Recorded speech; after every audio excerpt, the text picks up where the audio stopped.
Hello, everyone, and welcome to another episode of Let's Talk Manufacturing South Carolina. We are up to episode number 12, if you are keeping score. And as always, I am your host, Rick Jenkins. Let's Talk Manufacturing is produced in conjunction with SCMEP, or the South Carolina Manufacturing Extension Partnership. They are a private nonprofit group that serves as an invaluable resource to South Carolina manufacturers. SCMEP provides a wide range of strategies and solutions to improve competitiveness, performance, and profitability. They can assist with things like continuous improvement, workforce development, business planning, supply chain solutions, sustainability, engineering, and the implementation of I4 technologies. They basically exist to help manufacturers in any way those guys need assistance. So a big thank you to our friends at SCMEP for helping to make it possible to bring this content to the manufacturing community in South Carolina. A little later in the episode, I'll be joined by Ashley Fortenberry. She's the general manager at Tyndall Building Systems. Ashley and I will talk about the economic impact of the advanced manufacturing industry on the state and what the future looks like.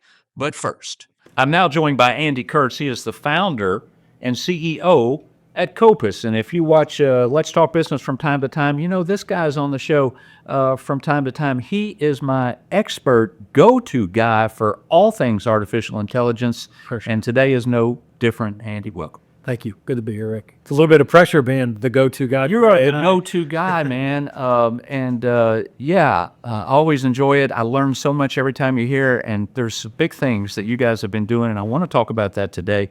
But before we get into that, and a lot of folks will have heard this before, but I want you to do it again.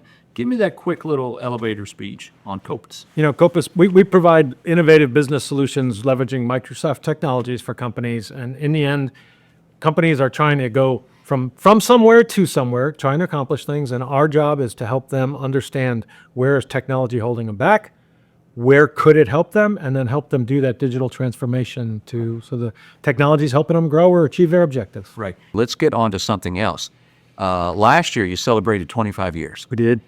In business. Congratulations, by the way, a quarter century and all that cool stuff. But I tell you what, you celebrated in a big way because toward the end of the year, don't remember exactly what month, but you acquire a company with a great cool name called Orange Bees. We did. And Orange Bees, you also acquired their AI-driven quality control platform called HoneyBrain. Yeah. Pretty ingenious branding, isn't it? Yeah, somebody came up with something really good. Orange Bees and HoneyBrain. Tell me about Orange Bees. So Orange Bees as a company looked a lot like Kopis, especially when we first started. So over the years, Kopis has shifted from just doing software development services and custom software is the typical thing, or product development. That's where we started. We shifted to where we started to get into delivering other solutions around Microsoft platforms like their ERP, Business Central solution, Power Platform. Orange Bees was focused in that product development, custom development area. They were a local company, amazing talent, very deep in the manufacturing space. A lot of the folks had worked in the manufacturing sector, doing development around the manufacturing sector. You said local. Are we talking? They were Greenville. Greenville. They were Greenville based. Started in here in Greenville. Just some awesome people. They had awesome customers. They had awesome technology. The opportunity came up to acquire them and bring them into the Kopis fold. And when we looked at it, it was very much a synergistic thing. They added depth and they added additional talent in areas that rounded out our application development team. And yet it wasn't this, hey, we're going off in the right field with something. It was an expansion of something we already did with the types of customers we already worked with. How many employees did you fold in? We brought in 11 people is what they had when we brought them in. Okay. I mentioned. I think that's correct. Somewhere in that number. Right. Kopis, you guys have been, one of the fastest growing companies there is from time to time, Yep. right? But so was Orange Bees. I mean, they were the fastest growing company in South Carolina about 5 years or so ago. Yep. Good marriage. It was. And culturally, it's been a really good fit. Again, they really added depth, additional talent, and rounded out what our team is capable of doing.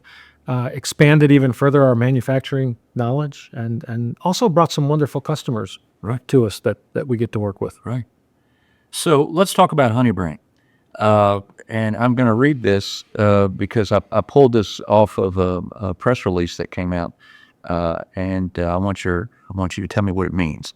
HoneyBrain is an AI-driven quality control platform designed to transform manufacturing standards by addressing challenges with unprecedented accuracy. That sounds great. What that does it mean? What did I read? What does it mean?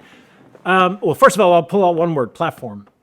So the folks at Orange Bees had done solutions around, very specifically around vision, taking pictures or video, and taking that and analyzing it, leveraging AI to identify quality issues. Quality issues can be a broad term. In some cases, it was surface level issues on a part that was being produced or something that was being produced. I'll dive into some more of the use cases, but they had done that stuff. And when they looked at it, they said, this doesn't have to be something that every time we do it, I'll use a football analogy. We start at the our own 20-yard line, and we got to go 80 yards to get in the end zone. We believe we can build something that puts us at the 50-yard line, or even maybe at the opponent's 30-yard line. And there's customization because each manufacturer or distributor, they're unique. So the specific problem might be unique, but there's so many elements that are common. We can build a platform to put us at that 30-yard line. So it's a much faster process, much more reliable process, and it's built on something that is continuously growing. So platform is a really key element to this. Now, what does it do? It ultimately interfaces with something, typically cameras, and it will get triggered and told, hey, there is a part to look at, or there's something, look at these images, and it will evaluate quickly via AI whether there are defects or problems, potential problems in those, in whatever it's looking at, in the image it's looking at, and it will notify somebody. It could notify a PLC.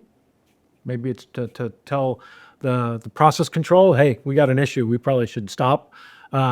Maybe it's a human who's doing a quality inspection and just lets them know, look more closely. Whatever it is, that result of, I believe there's a defect, I'm going to let somebody or something know that there is something potentially not right. I heard you say before that HoneyBrain acts as sort of a periscope. Yeah, so it's looking at things that are really hard to look at, right? If you're under the water in a submarine, it's really hard to see. This lets you peer into areas.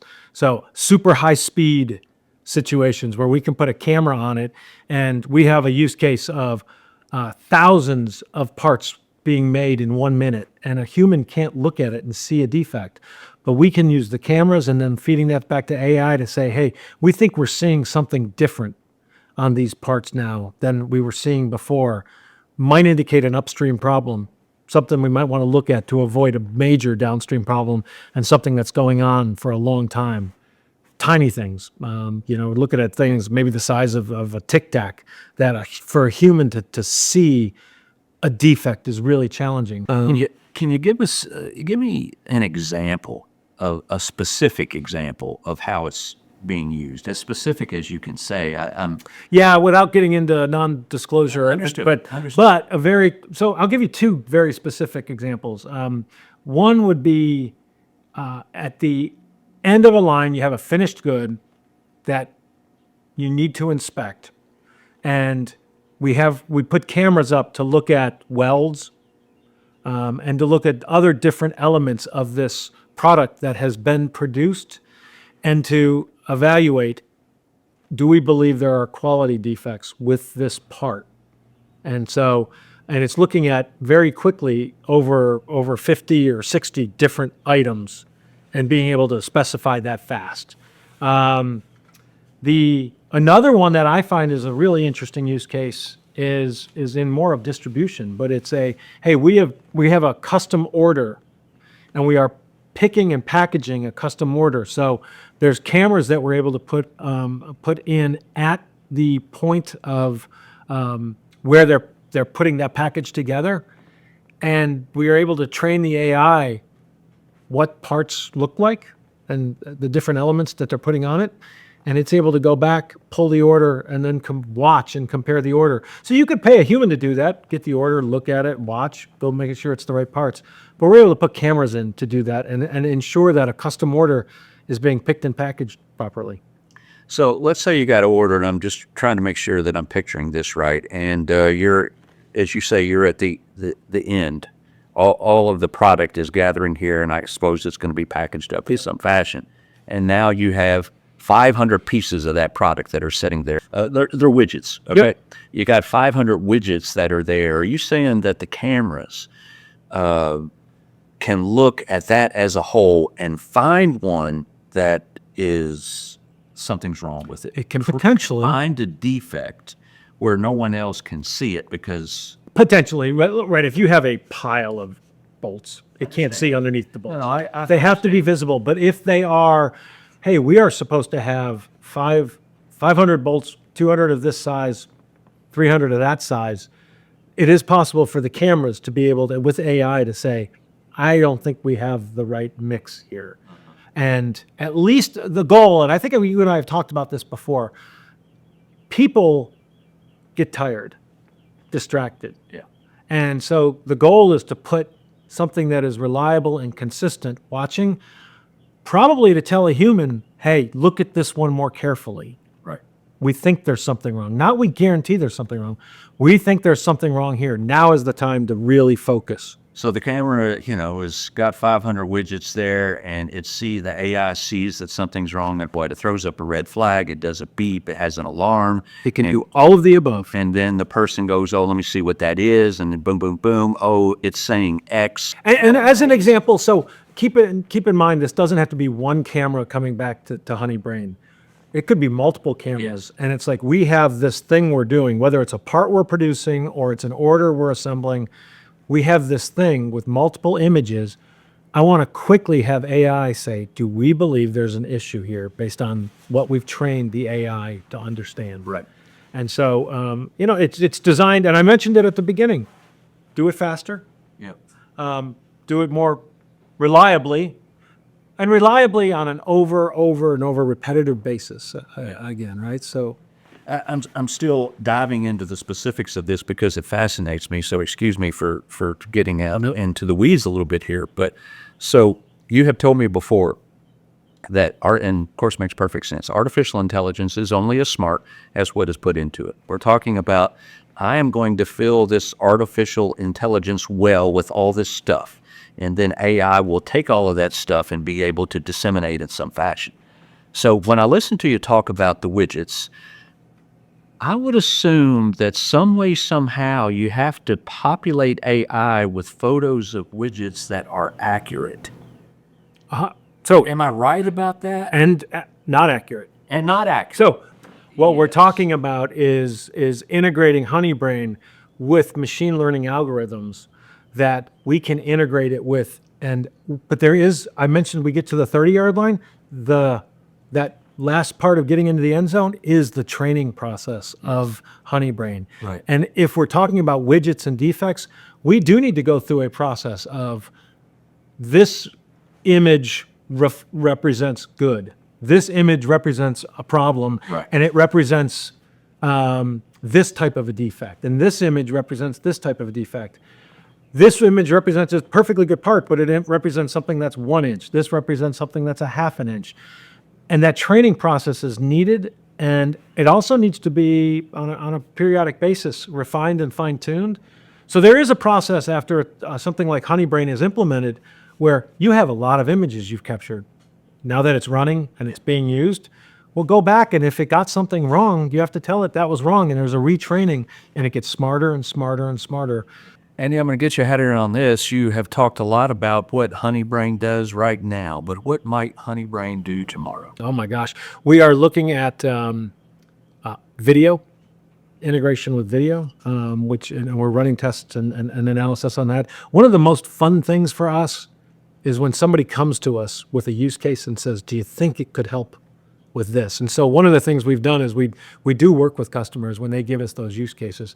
The one I mentioned with the high speed, that is one that we are working on prototyping right now and proving that, hey, these really fast things, we are able to get enough detail and capture those problems in that high speed. So it's those types of things. Another big one is improved. I will call it's already an enterprise application, and when I say that, it's not a standalone thing here, and then I got another one here and another one here, and they don't talk. The whole goal is to bring it all back and to start to do things centrally with all these images we've captured, and to provide even more value to our customers from what we've captured and learned at an enterprise scale, not an individual station scale, is also something.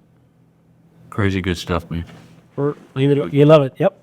Good stuff, folks. That is Mr. AI himself, Andy Kurtz, CEO, founder at Kopis. Now, don't go anywhere, because we're going to be right back in just a minute with another segment that we call Taking the Lead, Executive Women in Manufacturing. That segment is brought to you by our friends out at AFL. They are a global fiber optic cable company producing product for folks around the world, and we appreciate those guys. Don't go anywhere. 60 seconds. Right back.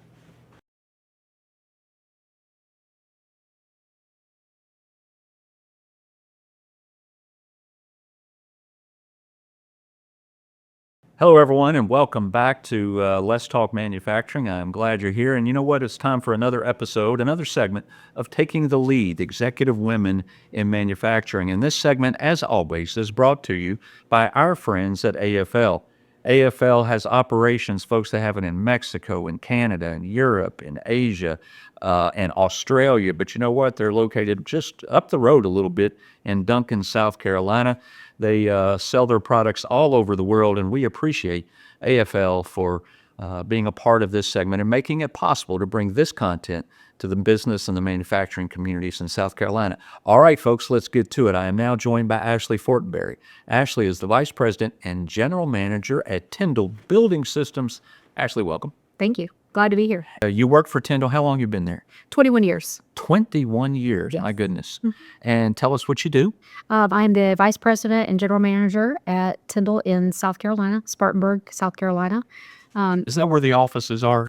We have our corporate office and our manufacturing facility in Spartanburg. I see. Okay, give me that elevator speech for Tyndall. Tyndall was in the early 1960s. The Lowndes family purchased a concrete pipe manufacturer right there in Fair Forest, South Carolina. In 66, they procured the precast pre-stressing beds and then continued to expand. We have two facilities in the late 80s in Conley, Georgia, and Jonesboro, Georgia. And then in the late 80s, around 88, we had a new facility in Petersburg, Virginia, which is south of Richmond. And then we continued expanding in the early 2000s with Biloxi, Mississippi, which is now Moss Point after Katrina, and San Antonio, Texas. And founded in 1963, if I remember correctly. Correct. Okay. What industries do you work with the most? Where's that sweet spot for you? So at our South Carolina facility, it's a good blend of manufacturing and or automotive industry manufacturing, because we're supporting those suppliers to the automotive industry, as well as multifamily. And the latest pickup has been in data centers. Oh, gosh. Isn't that crazy? Data centers are growing like crazy. People want more data. They want it faster. They want Absolutely. it right now. Right now. And innovation is moving a mile a minute. And people don't stop to think about that. But the data centers have to grow and grow to keep up with it. Correct. Especially with the AI that's becoming apparent in all of our daily lives. It's going to keep growing, and those data centers are going to keep getting bigger. That's right. You know, Ashley, every time that I talk to someone in this industry and we sit here in these chairs, it never fails. We talk about workforce a little bit because it is a constant challenge. It's tough to find people, isn't it? It's a dying breed. It's a struggle in our industry to have boots on the ground and that knowledge and transferring it to our younger people that come from different backgrounds. I mean, the people that we have that are retiring and are aging out of these roles didn't grow up with a cell phone, didn't grow up with a computer. And it's a struggle, and it's something that we try very hard each and every day to encourage that transfer of knowledge from our aging out workforce to our younger workforce. It's also retaining employees and making sure that they're continuing to grow, as well as recruiting new individuals. You know, retaining is as important or more important than acquisition these days, because let's face it, the retention of a current employer is a heck of a lot cheaper Yes. than going out and finding a new It is. employee, right? And Temple really prides itself on the employee development and having that a part of our culture. We have coaching programs where we have work with a program called Heart of Leadership, where it's either personal or professional growth, but we really want to invest in each and every one of our employees, and that's what keeps people around. You know, back in the early 90s, 93, I think, this small little company located here, it was called BMW. And BMW started this state out on this journey that has just picked up speed and picked up speed and picked up speed over the last few decades, several decades, of just being one of the top manufacturing states Correct. in South Carolina. Now, you've been doing working in your industry for 2 decades now. How have you seen the industry transform and transition over these last 20 years? Yeah, I think one of the biggest thing is the technology. You know, when I came and started working from Tyndall, you know, we used to have people on drafting tables, and now you've transitioned to CAD, and we're even going further into 3D modeling with BIM, which has so many advantages. Whether you're in our facility manufacturing, but also on the job site while everything is being assembled, so it's preventing the problems in the future. I think the other thing that's really changed is safety. I think safety now is part of everyone's culture. It used to be like a requirement. Now it's more of a commitment. You see it in the company, you see it in the individuals, and everybody takes pride in it. Actually, I'm going to get you out of here on this. You work in an industry that is not necessarily full of female executives. Correct. But you have been in it a long time, which means that you did something really right a long time ago. Has it been challenging for you? It has been challenging. I think that's something that if you're not quite comfortable with, it's okay to be the only female in the room, as long as you're willing to, you got to speak up, you got to ask the questions. I've learned the most from being that young engineer, sitting there asking the older person in the room with the more experience, why. That was the biggest takeaway is, you just always be curious and be willing and realize that you have a seat at the table just as much as anybody else does. Good stuff. Ashley, thanks so much for joining me. Thank you. Appreciate it. Folks, that is Ashley Forkberry. She is the Vice President and General Manager at Tyndall Building Systems, excuse me. And guess what? That completes another episode of Let's Talk Manufacturing South Carolina. Thank you for joining us, and we will see you the next time.